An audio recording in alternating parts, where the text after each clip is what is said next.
আমি আপনাদেরকে একজন সফল ব্যক্তি সম্পর্কে বলতেছি। জুলাইবিস রাদিয়াল্লাহু আনহু ছিলেন কালো মানুষ। কেমন?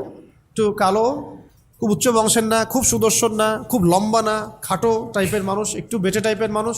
টাকা পয়সা একদমই নাই, একদমই টাকা পয়সা নাই, বংশমর্যাদা এইসব দিক থেকে তাকে আন্ডার স্টেমেট করা হয় আর কি। এমনকি ফিজিক্যাল স্ট্রাকচারও তারা আমাদের অনেকের মধ্যে সুদর্শন না। তার অবস্থা কেমন? নবী সাল্লাল্লাহু আলাইহি ওয়াসাল্লামের সাহাবীরা অন্য হাদিস থেকে বলেছেন যে নবী সাল্লাল্লাহু আলাইহি ওয়াসাল্লাম মসজিদে যেতেন, মদিনায় মসজিদ নববীতে যেতেন, রাস্তার পাশে তিনি পড়ে থাকতেন। ধরেন আমরা মসজিদে হেঁটে আসতেছি, রাস্তার পাশে একজন বসে আছেন, গায়ের জামা কাপড় খুব একটা উন্নত না, ছেঁড়া, তাসবিহ নিয়ে জিকির করতেছেন। আপনি কি খুব ফোকাস করবেন তার দিকে? করবেন না কিন্তু। তো মানুষ তার দিকে ফোকাস করে না খুব একটা, যাওয়া আসা করে, সে পড়ে থাকে। কেউ খাবার দিলে খায়, না দিলে খায় না। এইভাবেই তার দিন যাচ্ছে। কোথাকার ঘটনা এটা? মদিনায়, হিজরতের পরের ঘটনা। সাহাবীর নাম জুলাইবিস রাদিয়াল্লাহু আনহু। খুব উচ্চ বংশের না, অর্থবিত্ত নাই। বারবার বলছি, আমি রিপিট করতেছি কেন? বিকজ এটা আপনাদের সাথে অনেক অনেক মানে সাইকোলজিক্যালি মিলবে বিষয়টা অনেকের সাথেই, এবং এটা আমাদের খুব ভালো করে জানাও দরকার আছে। তো একদিন নবী সাল্লাল্লাহু আলাইহি ওয়াসাল্লাম তাকে বললেন যাওয়ার সময়, হে জুলাইবিস তুমি কি বিয়ে করবা? খুব মজার আলোচনা না এটা আমাদের কাছে, অনেকের কাছেই। হে জুলাইবিস তুমি কি বিয়ে করবা না? প্রশ্নটা এরকম ছিল, হে জুলাইবিস তুমি কি বিয়ে করবা না? তুমি তো আকাশ থেকে পড়লেন, ইয়া রাসূলুল্লাহ আমাকে কে বিয়ে করবে? আমার না আছে চেহারা সুরত, না আছে আমার বংশমর্যাদা, না অর্থবিত্ত, আমি কিভাবে বিয়ে করবো? কে মেয়ে দিবে আমাকে? কে আমাকে মেয়ে দিবে? তো ওদিন নবী সাল্লাল্লাহু আলাইহি ওয়াসাল্লাম চলে গেলেন, কিছু বললেন না। পরের দিন আবার বললেন, ইয়া জুলাইবিস আলা তাতাযাওয়াজ তুমি কি বিয়ে করবা না? একই উত্তর, ইয়া রাসূলুল্লাহ আপনি গতকালকে এক কথা বললেন, আবার বলতেছেন বিয়ে করবেন, আমাকে কে বিয়ে করবে? তৃতীয় দিন নবী সাল্লাল্লাহু আলাইহি ওয়াসাল্লাম আবার বললেন, আলা তাতাযাওয়াজ ইয়া জুলাইবিস তুমি কি বিয়ে করবা না হে জুলাইবিস? তিনি এবার বলছেন, আপনি কি আমার সাথে রসিকতা করতেছেন? আমাকে কে বিয়ে করবে? তো নবী সাল্লাল্লাহু আলাইহি ওয়াসাল্লাম বললেন যে অমুক আনসারী সাহাবীর বাসায় যাও। অমুক আনসারী সাহাবীর বাসায়, আনসারী সাহাবী কারা? যারা মুহাজির সাহাবীদেরকে আশ্রয় দিয়েছেন। অমুক আনসারী সাহাবীর বাসায় যাও, সেখানে একজন বিবাহযোগ্য নারী আছে, মেয়ে আছে, তাকে গিয়ে বলো যে আমি রাসূল সাল্লাল্লাহু আলাইহি ওয়াসাল্লামের পক্ষ থেকে আমার বিয়ের প্রস্তাব নিয়ে আসছি। তিনি গেলেন, যাওয়ার পরে বললেন যে আমাকে প্রস্তাব সহ পাঠানো হয়েছে। মেয়ের বাবা আর মায়ের রিয়াকশন ছিল অনেকটা সাধারণত যা হয় তেমন আর কি। তুমি বিয়ের প্রস্তাব নিয়ে আসছো, তুমি কি খাওয়াবা মেয়েকে? কোথায় রাখবা? তোমার তো নিজের কোনো থাকার জায়গা নাই। প্রশ্ন কিন্তু যৌক্তিক কি? আমি মেয়ে তো বাবা, আমিও তো এই প্রশ্নই করবো নাকি? প্রশ্ন করবেন না? আপনার মেয়ে থাকলে এভাবে প্রশ্ন করবেন তো আপনি। তো তারাও সেই প্রশ্ন করলেন, এমনকি এক পর্যায়ে রিফিউজ করে দেওয়া হলো, না এটা পসিবল হবে না। এই কথাগুলো, কনভারসেশনগুলো ভিতর থেকে শুনছিলেন সেই মেয়ে নিজেই, আনসারী সাহাবী, মদিনার আনসারী মেয়েরা কিন্তু অনেক সুদর্শন তৎকালীন সময়ের কাছে, উচ্চ বংশের সুদর্শন, খুবই এলেমওয়ালা হতেন তারা, হিপস ক্ষমতা খুব থাকতো, খুবই জজবাওয়ালা, মানে জিহাদের মাঠে একদম যুদ্ধও করেছেন তারা, একদম নবী সাল্লাল্লাহু আলাইহি ওয়াসাল্লামের আশেপাশে ছিলেন। উহুদের সময় একজন আনসারী সাহাবী ছিলেন, মহিলা সাহাবী, উম্মে আমারা তীর ছুঁড়েছেন নবী সাল্লাল্লাহু আলাইহি ওয়াসাল্লামের পাশে। তো ওনারা কিন্তু খুবই গায়রতওয়ালা মানুষ। তিনি বলছেন, হে আমার বাবা মা, এই প্রস্তাব কে পাঠিয়েছে? নবী সাল্লাল্লাহু আলাইহি ওয়াসাল্লাম। যে প্রস্তাব রাসূল পাঠিয়েছেন সেটাকে কিভাবে তোমরা ডিনাই করো? আমি জুলাইবিসকে বিয়ে করবো ইনশাআল্লাহ। কে বলছেন এটা? আপনি পুরা সিস্টেম খুঁজে এরকম একটা আনসারী সাহাবীর মতো মেয়ে আমাকে দিতে পারবেন? ইল্লা মাশাআল্লাহ, হইতে পারে ইল্লা মাশাআল্লাহ। তো ওই মেয়ে নারী সাহাবী, তিনি রাজি হলেন। এবার শোনেন, এবার বিয়েও হলো, মাশাআল্লাহ, বাসর হলো, এবং সকালবেলা আওয়াজ হচ্ছে, মদিনার চারপাশে এলান হচ্ছে যে হে মুসলিমরা সবাই বের হও, ইহুদিদের সাথে যুদ্ধে আমাদেরকে খায়বারে যেতে হবে। আমাদেরকে খায়বার আক্রমণ করতে হবে। নবী সাল্লাল্লাহু আলাইহি ওয়াসাল্লাম তোমাদেরকে আদেশ করেছেন। এটা কিন্তু হুদাইবিয়া সন্ধির পরের ঘটনা। আর ইহুদিদের সাথে আমাদের বেশ কয়েকটা যুদ্ধ হয়েছে, বনু কুরাইজার সাথে, বনু কাইনুকার সাথে, বনু নাজিরের সাথে, এবং ফাইনালি খায়বারে এদের সাথে। তো জুলাইবিস রাদিয়াল্লাহু আনহু বের হয়ে গেলেন যুদ্ধের জন্যে, এবং খায়বারে যুদ্ধ হলো, খায়বার অবরোধ করা হলো, এবং খায়বার যুদ্ধের বিশাল হিস্ট্রি আছে, আপনারা পড়ে নিয়েন, লম্বা কথা। খায়বার দুর্গ জয় হয়, এবং এই দুর্গ পুরো জয় করতে, সবগুলো দুর্গ জয় করতে মোট 12 থেকে 16 জন মুসলিম সাহাবি শহীদ হন। 12 থেকে 16 জন বা 18 জনের মতো আর কি, এই ফিগার, এইটুকুর মতো 12 থেকে 16 বা 18, এতটুকু, এত কম সংখ্যক সাহাবি শহীদ হয়েছেন খায়বার যুদ্ধ জয়ে। আর ইহুদিদের তো বহু ইহুদি মারা গেছে। এবং খায়বার বিজয়ের পরে মুসলিমদের আর্থসামাজিক যে অবস্থান, মানে টাকা পয়সা, ল্যান্ড, গনিমতের মাল প্রচুর বেড়ে গেছে। এখন নবী করিম সাল্লাল্লাহু আলাইহি ওয়াসাল্লাম শহীদদের লাশ তালাশ করছেন, কোথায় কোথায় শহীদরা আছে, তাদের মানে কবরস্থ করার প্রসেসিং হবে। উহুদ যুদ্ধেও তো হয়েছে না, ওই রকমই প্রত্যেকটা যুদ্ধেই তো এটা হতো। তো লাশগুলো তালাশ করতে করতে করতে করতে করতে একটা কর্নারে গিয়ে তিনি দেখলেন সেখানে জুলাইবিস রাদিয়াল্লাহু আনহুর লাশ পড়ে আছে। কার? জুলাইবিস রাদিয়াল্লাহু আনহুর লাশ পড়ে আছে, যার ব্যাপারে আমি গল্পটা বলছি আর কি। এবং তার গায়ে অসংখ্য তরবারের দাগ, ক্ষতবিক্ষত অবস্থা, এবং তার আশেপাশে মোট 1, 2, 3, 4, 5, 6, 7, 8, 9 জন ইহুদির লাশ পড়ে আছে। ছোট সাহাবি, বলেছি আকৃতিতে ছোট, খুব উঁচু বংশের না, অর্থ সম্পদ কম, দেখতে সুন্দর না। গতকাল বিয়ে করেছেন, কেউ তাকে বিয়ে দিতে যাচ্ছিল না। তার এক পাশে কয়জন ইহুদির লাশ? তার পাশে মোট 9 জন ইহুদির লাশ পড়ে আছে, মাঝখানে তার লাশ ক্ষতবিক্ষত অবস্থায়। এই অংশটুকু আপনারা পড়ে নিয়েন, পড়লে আরও ভালো ফিল করবেন, একা একা পড়লে আরও ভালো ফিল করবেন। নবী সাল্লাল্লাহু আলাইহি ওয়াসাল্লাম নিজে তার কাছে গেলেন। হাদিসের মধ্যে আসছে, সিরাতের কিতাবের মধ্যে আসছে, নবী সাল্লাল্লাহু আলাইহি ওয়াসাল্লাম নিজে তার কাছে গেলেন। যাওয়ার পরে তার যে মাথা, সেই মাথার পাশে নবী সাল্লাল্লাহু আলাইহি ওয়াসাল্লাম বসলেন। বসার পরে নিজের হাতে জুলাইবিস রাদিয়াল্লাহু আনহুর চেহারা থেকে এরকম করে ধুলাবালিগুলো সরান নবী সাল্লাল্লাহু আলাইহি ওয়াসাল্লাম। তার গা থেকে রক্তগুলো আমাদের নবী সাল্লাল্লাহু আলাইহি ওয়াসাল্লাম মুছলেন, আদর করলেন। চুলগুলো ঝাড়লেন। দৃশ্যটা চিন্তা করেন, তার চুলগুলো তিনি ঝাড়তেছেন, চেহারা থেকে রক্তগুলো মুছতেছেন। কে? নবী সাল্লাল্লাহু আলাইহি ওয়াসাল্লাম।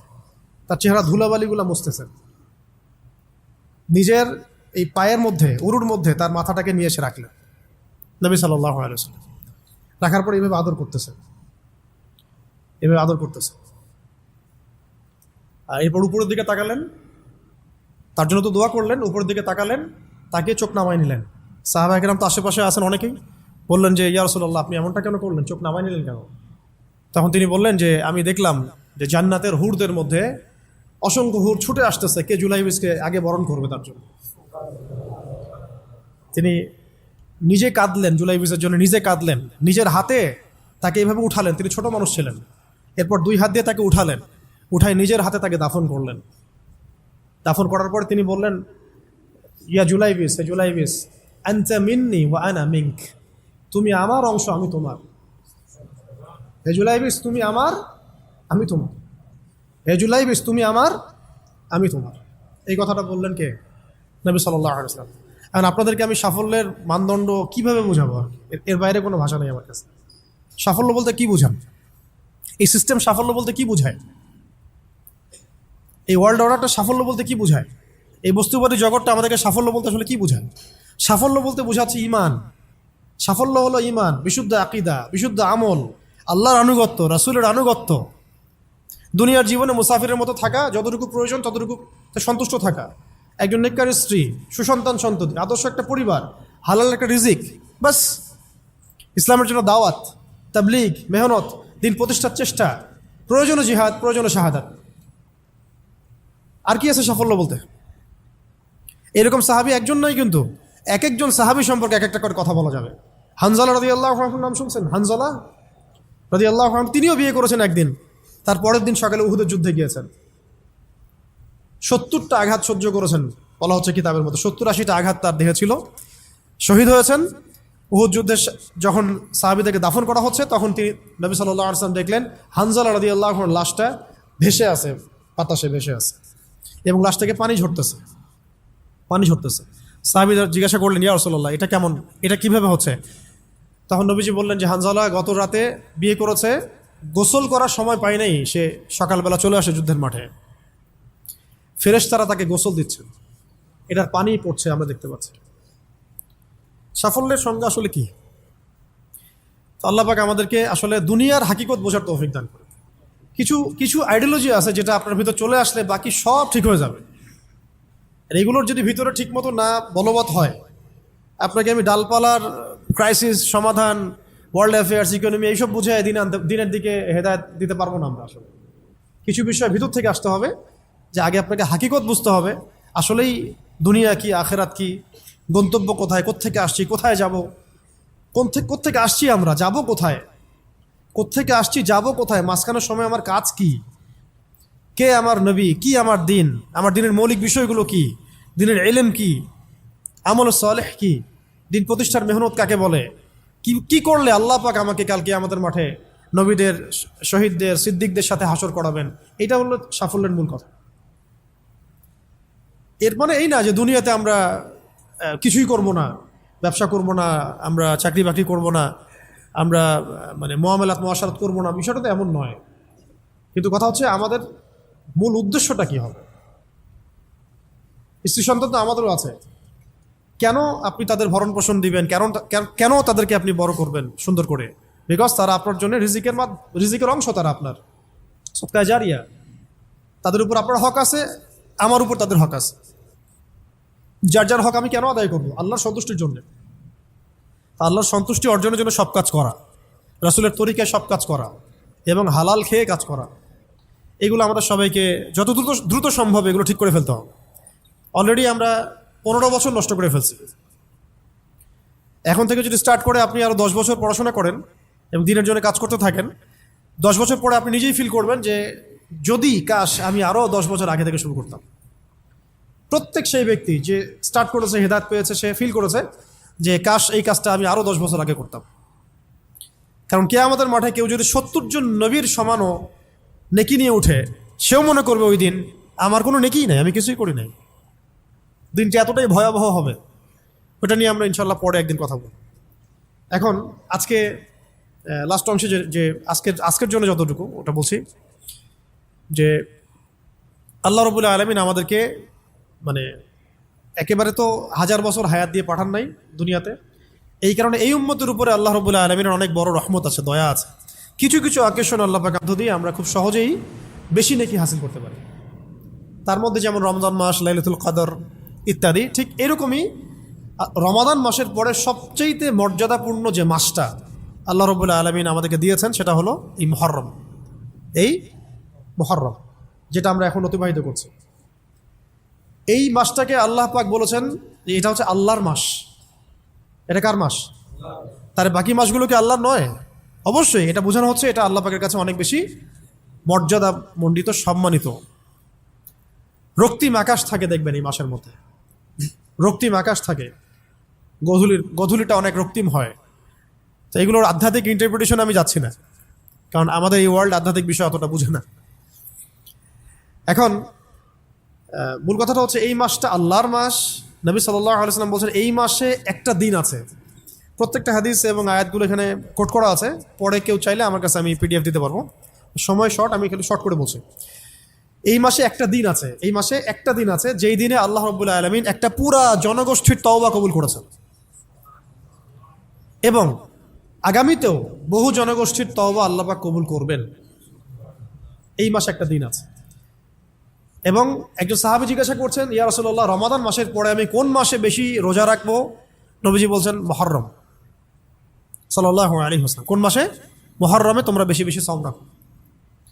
তো পেলাম এই মাসটা আল্লাহর মাস, এই মাসটা অনেক মর্যাদাপূর্ণ। এই মাসে একটা দিন আছে যে দিনে আল্লাহ পাক তওবা কবুল করেছেন পুরো একটা জনগোষ্ঠীর, ভবিষ্যতেও করবেন ইনশাআল্লাহ। এই দিনটা কোন দিন? অন্য হাদিসে পাওয়া যাচ্ছে এই দিনটা হচ্ছে ইয়ামুল আশুরা, 10ম দিন, যেটা আজকে আমরা অতিবাহিত করলাম। এবং আমরা মাশাআল্লাহ সবাই রোজা রেখেছি আলহামদুলিল্লাহ। এবং নবীজি বলেছেন এই রোজার ফজিলত হিসেবে আমি আল্লাহর কাছে আশা করি যে বিগত 1 বছরের গুনাহ মাফ কাফারা হয়ে যাবে। বিগত 1 বছরে যত গুনাহ হয়েছে ইনশাআল্লাহ এগুলো মাফ হয়ে যাবে ইনশাআল্লাহ। তো কবিরা গুনার জন্য তওবা শর্ত, এটা আলাদা আলাদা আলোচনা। তাহলে এই মাসে আমরা এখন পর্যন্ত যারা রোজা রাখি নাই আরও রোজা রাখবো। যারা আশুরা রেখেছি তো মাশাআল্লাহ হয়ে গেছে। আর যারা 2টা রাখতে চান, 9-10 রেখেছেন মাশাআল্লাহ। যদি না রেখে থাকেন তাহলে কালকে রাখবেন ইনশাল্লাহ, তাহলে 10-11 হয়ে যাবে। তো চেষ্টা করবো এই মাসে বেশি বেশি রোজা রাখা, ঠিক আছে ইনশাল্লাহ। আরেকটা কাজ হলো এই মাসে বেশি বেশি তওবা করা, বেশি বেশি তওবা করা। আমার কিন্তু উদ্দেশ্য ফজিলত বলা নয়, আমার একটা উদ্দেশ্য আছে এই মাসটা নিয়ে কথা বলার। আজকে ওই ওই অংশটুকু বলে আজকে শেষ করবো ইনশাল্লাহ, একটু ধৈর্য ধরেন। তো সাহাবায়ে কেরাম তাদের ছোট ছোট বাচ্চাদেরকে পর্যন্ত এই মাসে রোজা রাখাতেন, ছোট ছোট বাচ্চাদেরকে রোজা রাখাতেন, যে তোমরা সারাদিন রোজা রাখো, খেলনা দিতেন, খেলতে দিতেন, এই কালচারে তারা অভ্যস্ত করতেন। আজকেও মদিনায় গেলে আপনি দেখবেন রমজান মাসে বাচ্চারা রোজা রাখতেছে, নবমীতে খেলছে, ওখানে ইফতার করতেছে, কি চমৎকার পরিবেশ। তো এই কালচারটা আমাদের মধ্যেও যেন আসে, একজন রাখবো আরেকজনকে রাখাবো, একসাথে ইফতার অ্যারেঞ্জ করবো, একসাথে সাহারি করব, ভালো হবে ইনশাল্লাহ। তো ওই যে কওম, যেই কওমের তওবা আল্লাহ পাক কবুল করেছেন এই মাসে, সেই কওমের নাম হলো বনু ইসরাইল। কি নাম? বনু ইসরাইল। বনু ইসরাইল কাদেরকে বলে? ইব্রাহিম আলাইহিস সালামের 2 সন্তান। কয় সন্তান? এক সন্তানের নাম ইসমাইল আলাইহিস সালাম, যিনি থাকেন মক্কায়। কোথায়? ওই যে মক্কায় রেখে আসা হলো। এই ইসমাইল আলাইহিস সালামের বংশে আছে একজন ব্যক্তি, তার নাম আদনান। হ্যাঁ হ্যাঁ। তারপরে এখানেই আরও অনেকগুলো গোত্র আস্তে আস্তে এসেছে, বনু হাশেম, বনু মখজুম, বনু তাই, বনু আদি, অনেক গোত্র। এই গোত্রগুলোর মধ্যে বনু হাশিম গোত্রে সর্বশেষ নবী মুহাম্মদ রাসূলুল্লাহ সাল্লাল্লাহু আলাইহি ওয়াসাল্লাম। তার মানে নবী সাল্লাল্লাহু আলাইহি ওয়াসাল্লাম ছিলেন বনু ইসমাঈলের অন্তর্ভুক্ত, বনু ইসমাঈলের অন্তর্ভুক্ত। আরেকজন সন্তান ইব্রাহিম আলাইহিস সালামের, তার নাম ইসহাক আলাইহিস সালাম। তিনি থাকেন শামে। শাম মানে শুধু সিরিয়া না, শাম মানে ফিলিস্তিন, লেবানন, জর্ডান, সিরিয়া সব একসাথে শাম আর কি। ওইখানে থাকেন ইসহাক আলাইহিস সালাম। তার সন্তানের নাম হলো ইয়াকুব আলাইহিস সালাম, যার ওই যে 12 সন্তান, একজন ইউসুফ